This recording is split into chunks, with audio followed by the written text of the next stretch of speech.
Hello everyone. आज इस video में हम पढ़ेंगे एनसीईआरटी क्लास 9 इकोनॉमिक्स का chapter food security in India यानी भारत में खाद्य सुरक्षा के बारे में हम यहाँ पे पढ़ेंगे।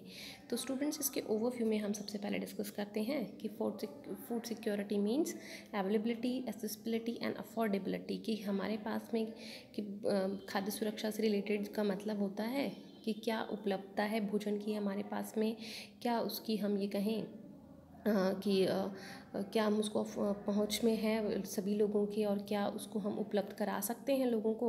और food to all peoples at all time, सभी लोगों को सभी समय में, मतलब हर समय खाना उनके पास में होना चाहिए। The poor household are more vulnerable to food insecurity whenever there is a problem of production और डिस्ट्रीब्यूशन। की जो प्रोडक्शन और डिस्ट्रीब्यूशन की प्रॉब्लम आती है, तो जो सबसे ज़्यादा सफ़र करता है, जो हम जिस सेगमेंट की बात करें, तो जो पुअर हाउस होल्ड पीपल्स होते हैं वो सबसे ज़्यादा जो है इसमें सफ़र करते हैं।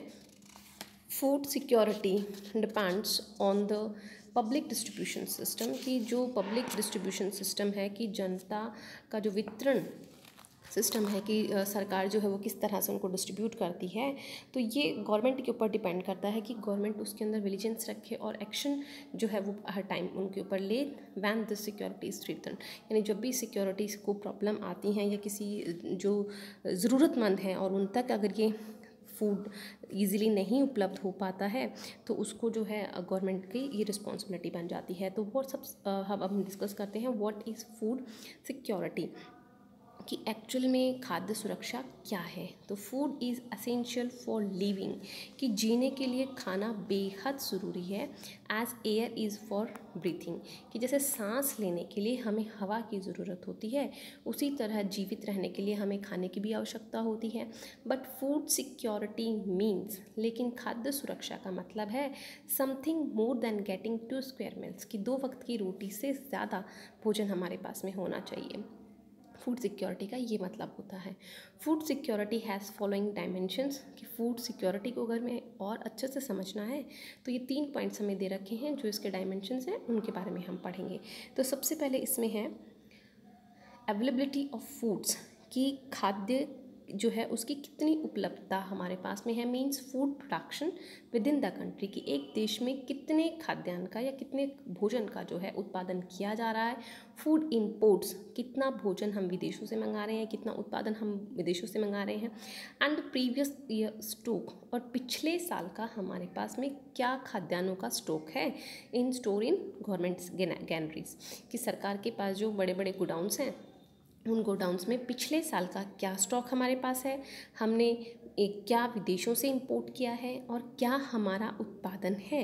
इसको हम कहेंगे खाद्य की उपलब्धता। कि ये जो है उपलब्धता के 3 टॉपिक्स आएंगे, जिसमें हमारा प्रोडक्शन इन्वॉल्व किया जाएगा, फिर इंपोर्ट्स इन्वॉल्व किए जाएंगे, और गवर्नमेंट के पास में जो प्रीवियस ईयर के जो स्टॉक्स हैं उनको इन्वॉल्व किया जाएगा। अब सेकंड पॉइंट की अगर हम बात करते हैं, तो एसेसिबिलिटी की मतलब होती है पहुंच, कि खाना जो है हर व्यक्ति की पहुंच में होना चाहिए। Accessibility means food is with in reach of every person, कि हर व्यक्ति की पहुंच में भोजन होना ज़रूरी है। अगर हर व्यक्ति भोजन तक नहीं पहुंच सकता है, तो फिर फूड सिक्योरिटी का कोई मीन नहीं रहता है। सी पॉइंट अगर हम डिस्कस करें, तो अफोर्डेबिलिटी का मतलब होता है सामर्थ्य, कि वो उसे खरीद पाता है कि नहीं खरीद पाता है। तो affordability implies that an individual, कि प्रत्येक व्यक्ति हैज़ इनफ मनी, कि हर व्यक्ति के पास इतना पैसा होना चाहिए टू बाय, कि वो खरीद सके sufficient safe and nutritious food to meet one's dietary needs, कि एक व्यक्ति को एक दिन में जितना भोजन ज़रूरी होता है, जितना उसकी डाइट के अकॉर्डिंग, जो न्यूट्रिशियस का मतलब होता है जो कि बैलेंस डाइट हम कहते हैं, तो जितना उसको चाहिए उतना उसके पास में पैसा होना चाहिए, कि वो उसकी जो नीड है उस नीड को वो ईज़िली कंपेल कर सके, वहाँ तक वो पहुँच सके। दस फूड सिक्योरिटी इज़ एंश्योर्ड, तो हम कह सकते हैं कि खाद्य सुरक्षा जो है वो इस चीज़ को एंश्योर करती है इन ए कंट्री, किसी भी देश में, only if 1 enough food is available for all the persons, कि फूड सिक्योरिटी का तब ही मतलब होता है जब एक देश के पास में हम ये कहें कि enough food is available for all the persons, कि जितने भी व्यक्ति उस देश में हैं उनके लिए पर्याप्त भोजन उस देश के पास में है। All persons have the capacity to buy food to acceptable quality की अच्छी गुणवत्ता का भोजन जो है प्रत्येक व्यक्ति खरीद सके, ये योग्यता वहाँ के सभी लोगों में होनी चाहिए। तीसरी अगर हम बात करें तो there is no barrier on the access to food, कि कोई भी रुकावट जो है वो भोजन के अंदर नहीं आनी चाहिए, बैरियर नहीं होना चाहिए कि लोग जो हैं आसानी से भोजन खरीद सकें या प्रोडक्शन जो है फूड का वो खरीद सकें। तो उसमें किसी भी तरह की जो बैरियर्स हैं, रुकावटें जो है वो नहीं होना चाहिए। इसमें नेक्स्ट टॉपिक आपका आता है वाई फूड सिक्योरिटी, की खाद्य सुरक्षा क्यों ज़रूरी है। The poorest section of the society, कि हमारे समाज का जो सबसे गरीब तबका है, might be food insecure most of the times, while person about the poverty line might also be food insecure when the country faces a national disaster, calamity like earthquake, drought, flood, tsunami, widespread failures of crop causing famine etc. कि एक poor section जो है किसी भी society का, वो जो है खाद्य असुरक्षा में हमेशा रहता है। The time while person about the poverty line, लेकिन वो लोग जो गरीबी लाइन से ऊपर आते हैं, गरीबी रेखा से ऊपर आते हैं, ऑल्सो बी फूड इनसिक्योर, वो भी खाद्य असुरक्षा के लिए क्राइटेरिया में आते हैं।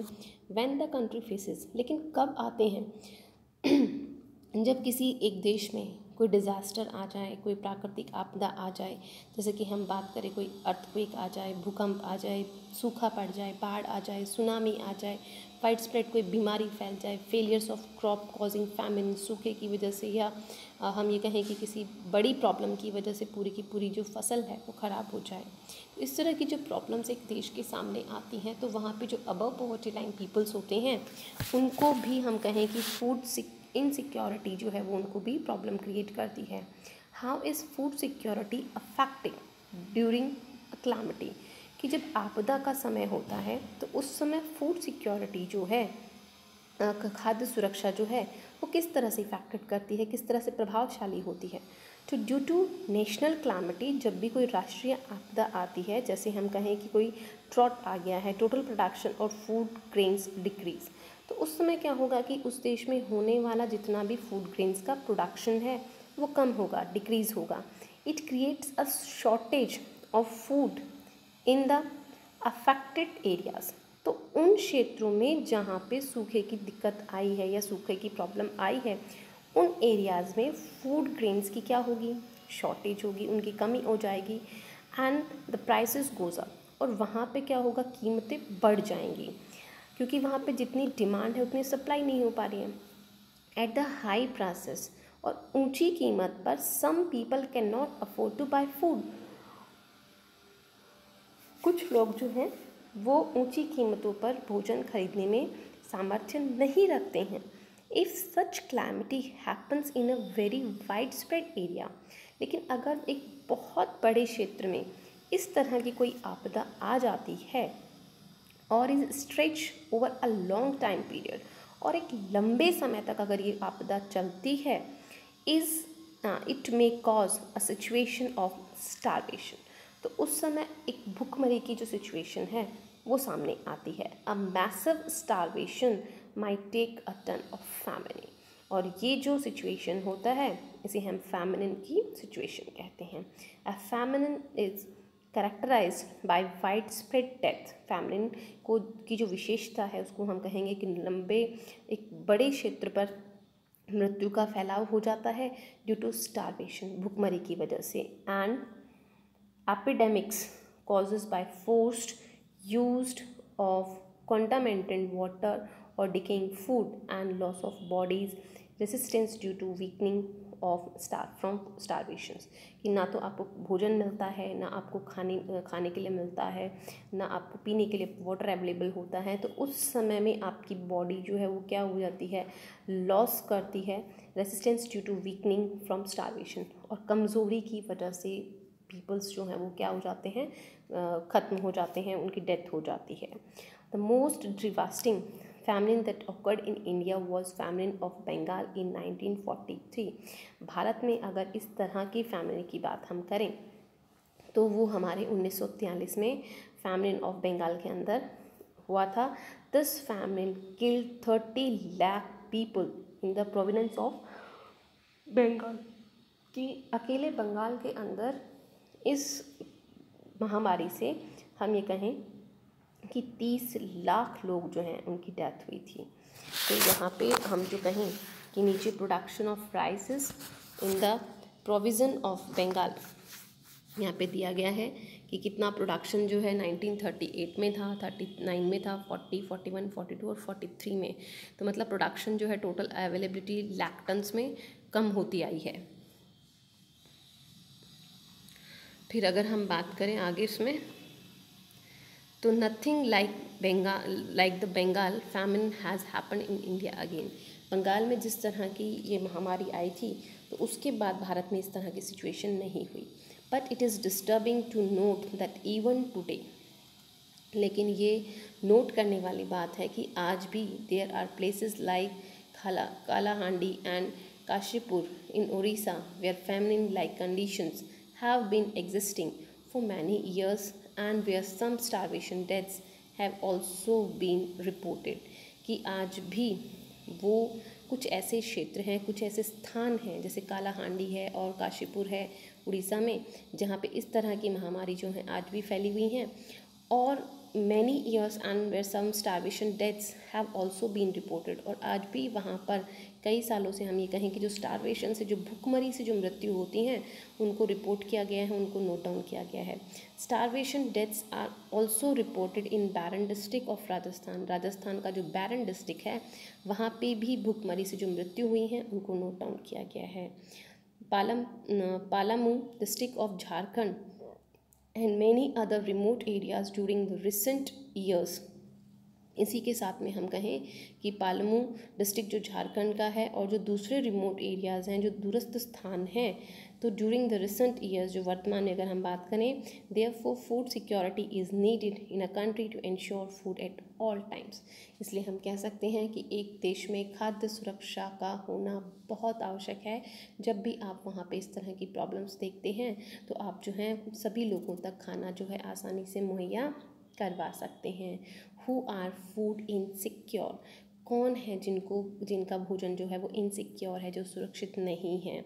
Although a large section of people suffer from food and nutrition insecurity in India. कि अगर हम देखें तो भारत में एक बहुत बड़ा सेक्शन, एक बहुत बड़ा वर्ग ऐसा है जो सफ़र करता है फूड एंड न्यूट्रिशन इनसिक्योरिटी से. In India the worst affected groups are landless. कि एक बहुत बड़ा जो ग्रुप है, affected groups are landless people, कि वो लोग हैं जिनके पास में ज़मीन नहीं है, विद लिटिल और नो लैंड, या तो है तो वो बहुत ही कम लैंड उनके पास में है या बिल्कुल नहीं है. टू डिपेंड अपॉन, ये उनके ऊपर निर्भर करता है. ट्रेडिशनली आर्टिशंस, जो हम ये कहें कि जो पुराने आर्टिशंस हैं, कलाकार हैं, प्रोवाइडर्स ऑफ ट्रेडिशनल सर्विसेज, या हम कहें कि वो लोग जो पुरानी, जो हमारी पूर्वजों की जो सर्विसेज हैं, सेवाएं हैं, उनको मुहैया करा रहे हैं. Petty self employed workers and destitutes including beggars, या हम कहें जो ये भिखारी लोग होते हैं जो जनरेशन टू जनरेशन अपने इसी काम को आगे फॉरवर्ड करते हैं. इन द अर्बन एरियाज़, अगर हम शहरी क्षेत्रों की बात करते हैं, the food insecure families are those, तो जो फूड इनसिक्योर फैमिलीज़ हैं, खाद्य असुरक्षा जो परिवार हैं, आर दोज, वो हैं whose working members are generally employed and ill-paid occupations. कि उनके जो घर में कमाने वाले लोग हैं वो ऐसी जगह पे काम कर रहे हैं जहाँ उनको पैसा जो है वो पूरा नहीं मुहैया करवाया जा रहा. एंड कैजुअल लेबर मार्केट, या हम कहें कि जो कैजुअल लेबर मार्केट है वहाँ काम करते हैं. These workers are largely run his family even with small earnings from rickshaw pulling. तो इस तरह के जो लोग होते हैं वो अपने परिवार को रिक्शा चलाकर या रिक्शा खींचकर जो है बहुत ही कम अमाउंट में अपने परिवार का भरण पोषण करते हैं. अब इसको आगे बढ़ने से पहले हम एक छोटी स्टोरी हमें यहाँ पे दी गई है, स्टोरी ऑफ रामू. तो ये हम पढ़ते हैं. Ramu works as casual labour in agriculture in Raipur village. कि रामू जो है वो एक कैजुअल लेबरर है रायपुर विलेज में, कृषि में वो काम करता है एक मजदूर के रूप में। हिज एल्डेस्ट सन सोमू, उसका जो बड़ा बेटा है सोमू, वो इज़ 10 years ओल्ड, जो कि 10 साल का है। Also works as a pali to look after the cattle of the sarpanch of the village Satpal Singh. और वो भी जो है अपने गांव में ही जो है सरपंच के जो पशु हैं उनकी देखभाल करता है, उनको चराने का काम करता है, गीजिंग करता है। Somu is employed for the whole year by the sarpanch. Somu जो है पूरे साल भर सरपंच के यहाँ काम करता है। Of Rs 1000 for this work, मतलब पूरे साल भर वो जानवरों की जो देखभाल कर रहा है उसके लिए उसे मात्र 1000 रुपये मिलते हैं। Ramu has 3 more sons, Ramu के 3 साल और बेटे हैं। एंड 2 daughters, 2 बेटियां हैं। But they are too young to work on the fields, लेकिन वो भी बहुत छोटे हैं खेतों पे काम करने के लिए। His wife Sunhari is also part time working as house cleaner for the livestocks, कि वो भी जो है लोगों के घर में पार्ट टाइम काम करके आती है साफ़ सफाई का, जिससे कि वो अपने घर में थोड़ी हेल्प कर सकें। Removing and managing cow dunks, लोगों के घर में जैसे गोबर उठा के आना है या कहें कि जो गाय का जो काम होता है वो करके आती हैं। She gets ½ litre milk and some cooked food along with the vegetables for her daily work, और रोज़ जो वो काम करती है उस काम के बदले उसे ½ किलो दूध और कुछ सब्जियां और खाने का कुछ रोटियां मिल जाती हैं। Besides she also works in the field, इसके साथ साथ वो खेतों में भी काम करती है। अलॉन्ग विद हर हस्बैंड, अपने हस्बैंड के साथ में। In the busy section and supplements his earnings, और इन अपने हस्बैंड के साथ में बिजी जो सीज़न होता है और जो सप्लीमेंट्स होते हैं हिज अर्निंग्स के लिए, वो उनको सहयोग करती है। Agriculture being a seasonal activity employees, क्योंकि कृषि जो है एक मौसमी रोज़गार जो है वो मुहैया करवाता है। Then Ramu only during time of sowing, Ramu जो है जब खेती बीज उगाए जाते हैं, ट्रांसप्लांटिंग करते हैं, पौधों को लगाया जाता है, एंड हार्वेस्टिंग, और जब कटाई की जाती है। ही remains unemployed for about 4 months during the period of plant consideration and maturing in an year, और जब तक कृषि पकती है यानी पौधा लगाने से लेकर जब तक वो तैयार होती है तब तक हम ये कहें कि वो 4 महीने जो है वो बेरोज़गार रहता है। He looks for work in other activities, और वो दूसरे कामों में, अपनी दूसरे गतिविधियों में हम ये कहें काम ढूंढता है। Sometimes he get employment in bricks laying, कई बार उसे ईंटें बनाने के लिए जो है काम मिल जाता है। और इन कंस्ट्रक्शन एक्टिविटी, या जो मजदूरी का काम होता है कंस्ट्रक्शन साइट्स पे, वहाँ उनको गांव में काम मिल जाता है। बाय ऑल हिज एफर्ट्स, उसके सभी प्रयासों से, रामू इज़ और kind for him two by essential for 2 square meals of his family, लेकिन इतना सब करने के बाद भी वो अपने परिवार के लिए 2 वक्त की जो रोटी है वो भी मुहैया ठीक से नहीं करवा पाता है। हाउएवर, फिर भी during the days when he is unable to get some work, और साल में कई बार ऐसा भी होता है कि उसे कोई काम नहीं मिलता है। He and his family really face difficulties, वो और उसका जो परिवार है वास्तव में अगर हम देखें तो बहुत परेशानियों का सामना कर रहे हैं। And sometimes his small kids, और कई बार जो उसके छोटे बच्चे हैं, have to sleep without food, उसके छोटे बच्चे बिना खाना खाए, क्योंकि खाना है ही नहीं तो बिना खाना खाए वो सो जाते हैं। Milk and vegetables are not a regular part of meals in the family, सब्जियां और दूध उनके खाने का विशेष हिस्सा नहीं है जो कि रोज़ उनके खाने में शामिल हों। Ramu is food insecure during 4 months, और साल के 4 महीनों में उनके लिए खाद्य सुरक्षा नहीं होती है। वैन ही रिमेन्स अनएम्प्लॉयड, जब उसके पास रोज़गार नहीं होता है। Because of the seasonal nature in agriculture work, क्योंकि कृषि कार्य जो है उसमें सीजनल जो है बेरोज़गारी को उसको सामना करना पड़ता है। तो इस तरह से स्टूडेंट्स हमने देखा कि किस तरह की प्रॉब्लम्स जो है आज भी हमारे सोसाइटी में हमें देखने के लिए मिलती है। The social composition along with the inability to buy food also plays a role in food insecurity, कि सोशल कंपोजिशन जो है, जो सामाजिक मिश्रण जो है, कि along with the inability to buy foods, कि जब लोग खाना नहीं खरीद पाते हैं, also plays a role in food insecurity, तो ये भी खाद्य असुरक्षा के अंदर एक बहुत बड़ा रोल प्ले करता है। द SCs, द STs, जो शेड्यूल कास्ट हैं, जो शेड्यूल ट्रिब्स हैं, आर एंड सम सेक्शंस, और कुछ और सेक्शंस हैं जो OBCs में जो लोअर कास्टेस होती हैं, who have either poor land base, जिनके पास ज़मीन नहीं है या बहुत कम है, very low and productivity are prone to food insecurity, और उन क्षेत्रों की या उन ज़मीनों की जो प्रोडक्टिविटी है, उत्पादन क्षमता है, वह बहुत कम है, जिससे उन्हें खाद्य असुरक्षा का सामना करना पड़ता है। People affected by natural disasters, लोग जो प्राकृतिक आपदाओं का से प्रभावित होते हैं, who have to migrate to other areas in search of work, वो दूसरे क्षेत्रों में चले जाते हैं, प्रवास कर लेते हैं वहाँ पे काम की तलाश में, are also amongst the most food insecure people, और ये उन लोगों में ज़्यादा देखने के लिए मिलता है जिनमें खाद्य असुरक्षा की प्रॉब्लम्स हम देखते हैं। A high incidence of mall nutrition prevails among women, और सबसे ज़्यादा जो कुपोषण की प्रॉब्लम्स अगर हम देखें तो वो महिलाओं में पाई जाती हैं। A high incidence of malnutrition prevails among women. This is a matter of serious concern, और ये बहुत ही हम कहें कि बड़ी चिंता का विषय है, as it puts even the unborn baby, क्योंकि जो बच्चा जो अनबॉर्न है, जो भी पैदा नहीं हुआ है, at the risk of mall nutrition, और अगर कोई महिला गर्भवती होती है और वो माल न्यूट्रिशन है और वो कुपोषित है, तो उसका जो बेबी है, जो अनबॉर्न बेबी है, जो भी हुआ भी नहीं है, उसको भी माल न्यूट्रिशन का क्या है, खतरा रहता है।